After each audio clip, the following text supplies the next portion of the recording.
Somewhere in the middle of the South Pacific, further from any continent than almost anywhere else on Earth, there's a nation you have probably never thought about. No highways connect it to anywhere, no trains, no bridges to a mainland because there is no mainland. Just 15 scattered islands, spread across an ocean territory larger than India, holding a population smaller than a single city block in Tokyo. This is the Cook Islands. And here life moves to a rhythm that most of the modern world abandoned generations ago.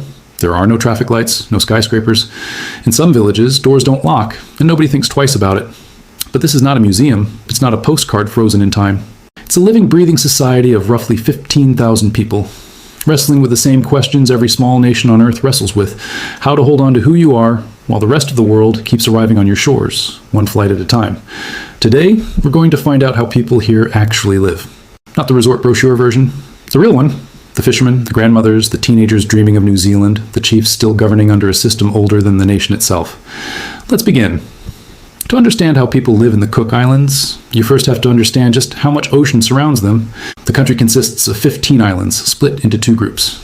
In the south, the southern Cook Islands, including Rarotonga, the capital and by far the most populated island, are volcanic, mountainous, and lush. In the north, the northern Cook Islands are a completely different world. Low-lying coral atolls, some barely a few meters above sea level, where a handful of families might be the entire population of an island.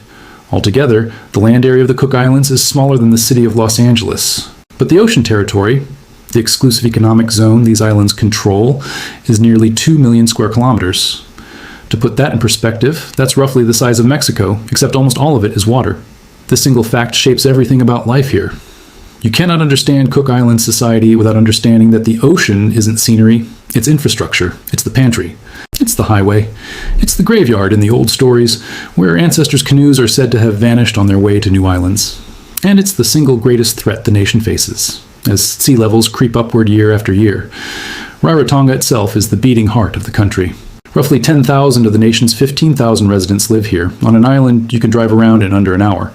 The main road, there's really only one, circles the coastline, a ring connecting villages that have existed for centuries, long before anyone called this place the Cook Islands at all. Long before European ships arrived, Polynesian navigators had already settled these islands, arriving in double-hulled canoes guided by stars, ocean swells, and the flight patterns of birds. A navigational system so sophisticated that modern sailors still study it today. The people who live here now, the Cook Islands Maori, are closely related to the Maori of New Zealand and to Polynesian peoples across the Pacific, from Tahiti to Hawaii. Their oral histories trace ancestry back through named voyaging canoes, specific chiefs, specific islands of origin, a genealogical memory stretching back over 1,000 years, carried not in books, but in chant, song, and memorized lineage. This matters enormously for how life is organized today, because the Cook Islands still runs, in large part, on a traditional system of land and title that predates the nation itself. Land here is not bought and sold the way it is in most of the world. It's held communally by extended family groups under the authority of chiefs and sub-chiefs, whose titles are passed down through specific, often fiercely debated lines of succession. You cannot simply purchase land in the Cook Islands as a foreigner. In fact, in most cases, you can't purchase land here at all, even as a citizen, in the way land is bought elsewhere. You can lease it, often for 60 years or more, but ownership itself remains anchored to family groups who trace their claim back generations. This single rule has done more to keep the Cook Islands from becoming a resort-saturated real estate market than almost any other policy decision the country has made. It also means that when you meet someone here and you ask where they're from, the answer isn't really about an address. It's about a family, a village, and a piece of land that has belonged to that family since long before anyone alive can remember. Let's follow a typical morning. The kind that repeats itself, with small variations, in villages all across Rarotonga. The day begins early, often before 6. Roosters are the real alarm clock here, not phones. In many households, someone is already up before the light fully breaks, tending a small garden plot behind the house where taro, cassava, and bananas grow in loose, unfussy rows. Subsistence gardening isn't a hobby here. For many families, it's a genuine supplement to the household food supply, alongside fishing and whatever can be bought at the small local shops that dot the main road. Even families with full-time jobs in Avarua, the capital, often keep a garden going, tended in the early morning or after work, because the knowledge of how to grow your own food was passed down and never fully set aside. Breakfast is often simple, perhaps some fruit, bread, tea. But on Sundays, everything changes, and we'll come back to that. By 7:30, children are heading to school. Education is taken seriously here, The literacy rate in the Cook Islands is among the highest in the Pacific, a legacy of missionary-era schooling combined with a modern, government-funded system. Rarotonga has several primary schools and one main secondary college, which most teenagers on the island attend. But here's something worth sitting with. For many Cook Islands teenagers, finishing school here is only the first chapter. The more common second chapter is leaving. Here is one of the strangest, most important facts about the Cook Islands. There are more Cook Islanders living outside the Cook Islands than inside it, significantly more.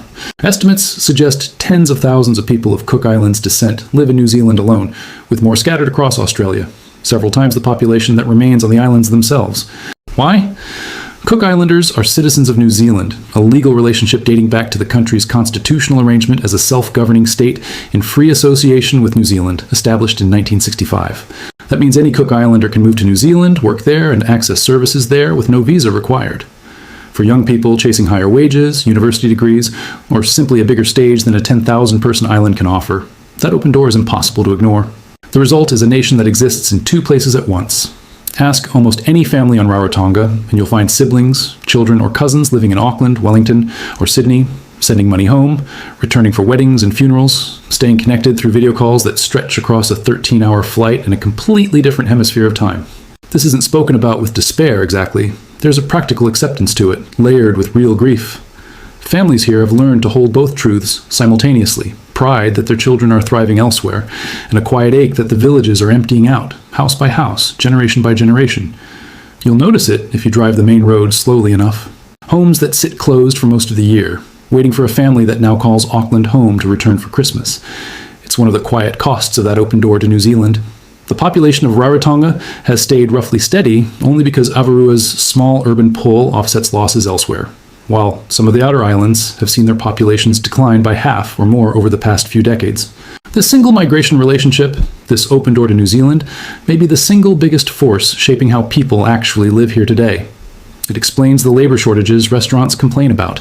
It explains why so many buildings on the outer islands sit empty. And it explains why the people who do stay, or who choose to come back, talk about that choice with such conviction. Not everyone leaves. And of those who do, a meaningful number eventually come back. Talk to people who've made that choice to stay on Rarotonga or Aitutaki or one of the smaller islands, despite the pull of bigger economies elsewhere. And a few themes come up again and again. The first is family. In Cook Islands culture, the extended family isn't a loose network you check in on for holidays. It's a functioning unit. Grandparents often raise grandchildren for stretches of time while parents work. Cousins are treated more like siblings. Decisions about land, about celebrations, about caring for elders are made collectively, not individually. For many people, the idea of raising their own children without that web of support, swapping it for an apartment in a foreign city where nobody knows your name, simply isn't worth whatever salary bump comes with it. The second is pace. People here will tell you, sometimes with a laugh, sometimes dead serious, that they tried city life, Auckland, Sydney, even further afield, and it broke something in them. The traffic, the isolation, ironically, of living among millions of strangers. The feeling of being a small cog in a machine that didn't care whether they showed up or not. Coming home to an island where everyone recognizes your car, your face, your family name, isn't confinement to them. It's relief. The third is something harder to name. Call it belonging to a story. When your genealogy is chanted at ceremonies, when your family's land has a name that appears in songs older than European contact, when the mountain behind your house has a legend attached to it that your grandmother told you as a child, leaving that behind doesn't just mean changing your address. It means stepping outside a story you've been part of your entire life. That doesn't mean life here is idyllic or free of hardship, but it explains why, against every economic incentive to leave permanently, thousands of people choose again and again to stay. So how does an economy function on an island this small or this remote? Tourism is, by a wide margin, the dominant industry. It accounts for well over half of the country's GDP, and on Rarotonga and Aitutaki especially, it touches nearly every household in some way, whether that's running a small guest house, driving a rental scooter counter, working in a resort kitchen, or selling black pearl jewelry from a roadside stand. This creates a particular kind of economic life. Seasons matter enormously here. Not planning seasons, but tourist seasons. When flights are full and hotels are booked, money moves through the community quickly. When arrivals slow, especially during quieter months, that same money dries up fast. It's a precarious way to build a national economy, and the pandemic years made that painfully clear, when the border closures that protected the islands from the virus also cut off almost the entire income of the country overnight. During that period, many families leaned back on the very subsistence skills that tourism had made less essential: fishing, gardening, bartering between neighbors, a reminder that the old ways of surviving here never fully disappeared. They just receded into the background when they weren't needed. Beyond tourism, black pearl farming is a genuinely unique Cook Islands industry, centered mostly in the northern atoll of Manihiki, where lagoon waters are ideally suited to growing pearl oysters. It's painstaking, skilled work, seeding oysters, tending them for years, harvesting pearls that range from... Fishing remains both a commercial industry.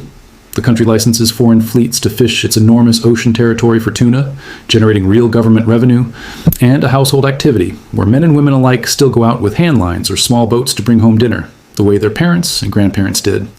Government employment is another major pillar. With such a small private sector, the public service, teaching, healthcare, administration, employs a significant share of the working population, particularly on the outer islands where tourism barely reaches. And increasingly, remote work has begun to appear, though slowly. A small but growing number of residents, and some who've returned from abroad, now work online for companies based in New Zealand or further afield, taking advantage of improving internet infrastructure to earn a foreign salary while living an island life.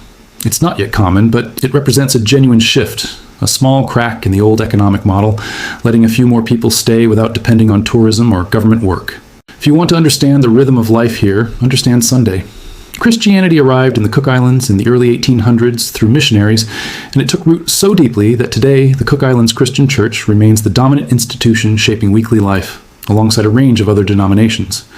On Sunday, nearly everything stops. Shops close, the main road quiets. Families dress in their finest. White is a particularly common color for church attire, and gather for services that are as much about community as theology, filled with layered, powerful harmony, singing that visitors often describe as one of the most moving things they've ever heard. After church, the rest of Sunday is devoted to a traditional feast, often cooked in an underground oven where meat, root vegetables, and fish are wrapped and slow-cooked over heated stones for hours. Extended families gather, sometimes 20 or 30 people at a single table, sharing a meal that takes the entire morning to prepare and the entire afternoon to properly enjoy. This weekly rhythm isn't just religious observance. It's the connective tissue holding extended families together across households, reinforcing relationships that matter for everything from childcare to land disputes, to simply knowing that whatever happens during the week, Sunday is a guaranteed anchor point.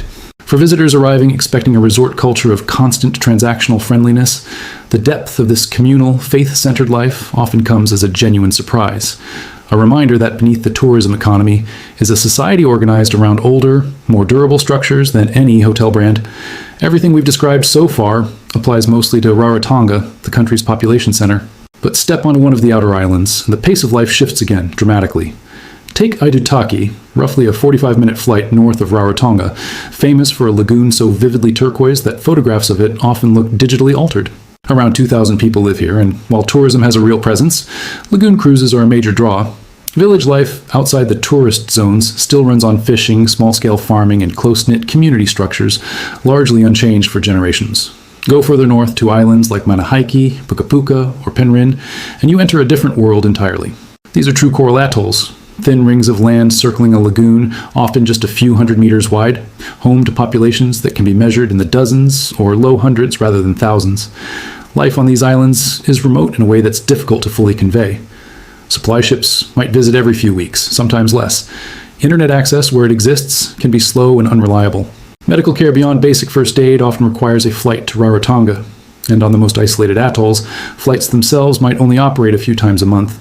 And yet, people who live on these islands often describe a closeness, a self-sufficiency, and a clarity of purpose that's hard to find anywhere else. Everyone knows everyone. Everyone contributes. To fishing, to building, to childcare, to ceremony. There's little room for anonymity, and for many residents, that's precisely the point. You are needed here. Your absence would be noticed immediately, your presence valued constantly. The trade-off is real, though. Young people from these outer islands overwhelmingly migrate toward Rarotonga or overseas in search of education and opportunity, leaving some atolls with populations skewing heavily toward older residents, raising real questions about what these communities will look like in another generation. Let's talk about food, because it says as much about a culture as almost anything else. The Cook Islands diet blends traditional Polynesian staples with imported goods, a combination shaped by both geography and history.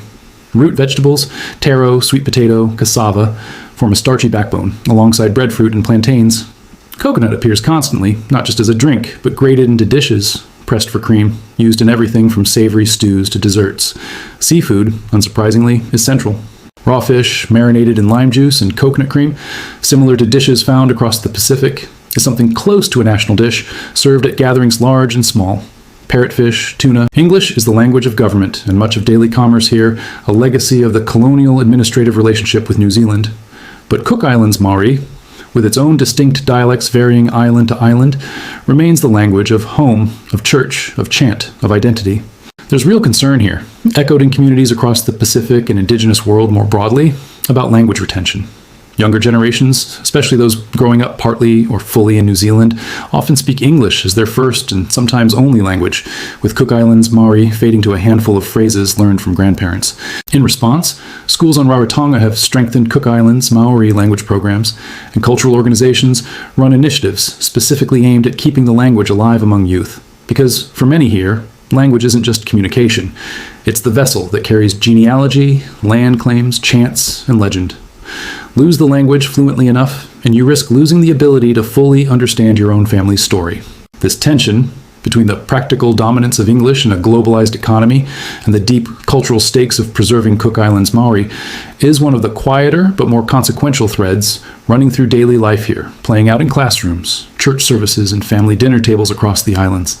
We can't talk honestly about how people live in the Cook Islands without talking about the threat hanging over daily life here. Rising seas. For low-lying atolls in the northern group, climate change isn't an abstract policy debate. It's the tide, creeping higher against the seawall each year. It's storms that feel more frequent, more intense than the ones grandparents describe from their own childhoods. It's coral bleaching events that threaten the reefs protecting these islands from open ocean swells in the first place. Some of the northern atolls sit barely 2 or 3 meters above sea level at their highest point. Projections for sea level rise over the coming decades, put the long-term habitability of these places in real question. Not next year, not in 5 years, but within the lifetimes of children being born here today. The Cook Islands government has been an outspoken voice on the international stage on climate issues, advocating in forums like the United Nations for stronger commitments from the world's largest emitters. A small nation with an outsized moral claim, given it has contributed almost nothing to the emissions driving the crisis it now faces most acutely. Domestically, adaptation efforts are underway. Seawalls, managed relocation discussions for the most vulnerable communities, and a renewable energy investment aimed at reducing the country's own carbon footprint and dependence on imported diesel fuel. Several of the outer islands have made real progress toward solar power, an appropriate irony for some of the sunniest real estate on the planet. But there's no getting around the central, uncomfortable truth. For many Cook Islanders, particularly in the northern group, the question isn't really whether their home will change. It's how much time they have and what leaving, if it comes to that, would actually mean for a culture this deeply rooted in specific pieces of land. We touched on tourism as an economic engine earlier, but it's worth examining more closely because it shapes daily life here in ways both good and complicated. On the positive side, tourism revenue has funded infrastructure, created jobs that let some families stay on the islands rather than migrating for work, and given the Cook Islands a level of economic self-sufficiency that many small Pacific nations, dependent almost entirely on foreign aid, don't have. But it comes with real costs. Housing pressure is one. As demand grows for guest houses, vacation rentals, and staff accommodation, land leases in prime coastal areas have become more competitive, squeezing local families in ways that echo tourism pressures seen worldwide, from Bali to Hawaii. Labor shortages present another challenge. With so many working-age Cook Islanders having migrated to New Zealand or Australia, tourism businesses on Rarotonga frequently struggle to find enough staff, especially during peak season, leading some to recruit workers from Fiji or the Philippines, adding yet another layer of cultural and demographic complexity to an already small, tightly interwoven society. There's also a more intangible cost, one that residents discuss carefully, aware of how much their livelihoods depend on the industry. The pressure of constantly performing culture for visitors. Traditional dance, chant, and ceremony, practices that carry deep spiritual and genealogical meaning, are also, unavoidably, tourist attractions now, packaged into cultural shows and resort entertainment. Most performers here speak about this without bitterness. They take real pride in sharing their culture, and many say performing keeps traditions alive that might otherwise fade. But it's a genuine balancing act, staying true to the deeper meaning of a practice while also making it accessible and profitable for an audience that may only be here for a week. The government has taken deliberate steps to keep tourism from overwhelming the islands entirely. Height restrictions on buildings, limits tied to the land leasing system we discussed earlier, and a general resistance to the kind of large-scale foreign resort development that has reshaped other Pacific destinations. It's a conscious choice to grow tourism carefully rather than let it grow the islands into something unrecognizable. Politically, the Cook Islands is a parliamentary democracy in free association with New Zealand, meaning it governs its own domestic affairs independently with its own. Let's close where we opened, with a single day, because it's in the accumulation of ordinary days that a way of life actually reveals itself. A fisherman heads out before dawn, using knowledge passed down from his father, reading the water the way his ancestors read it for 1,000 years before GPS existed. A teacher in Avarua leads her class in a Cook Islands Maori song, aware that she is one of the last links keeping that language alive for this generation. A grandmother in a small village prepares a feast for a Sunday gathering that will draw 20 relatives to her table, some of whom flew in from Auckland just for the weekend. A teenager on Aitutaki scrolls through university options in New Zealand, weighing the pull of opportunity against the pull of home. A chief in the northern atolls settles a land dispute using customary law older than the nation's constitution. This is how people live in the Cook Islands, not as a postcard, not as a paradise frozen outside of time, waiting patiently for the world to rediscover it, but as a living, evolving society, proud, strained, joyful, worried, deeply connected, meeting the 21st century on its own terms, in its own language, at its own pace. The world may have forgotten this small nation, scattered across an ocean too vast for most people to ever really picture. But the people here haven't forgotten who they are. And as long as that holds true, the Cook Islands will remain exactly what it has always been.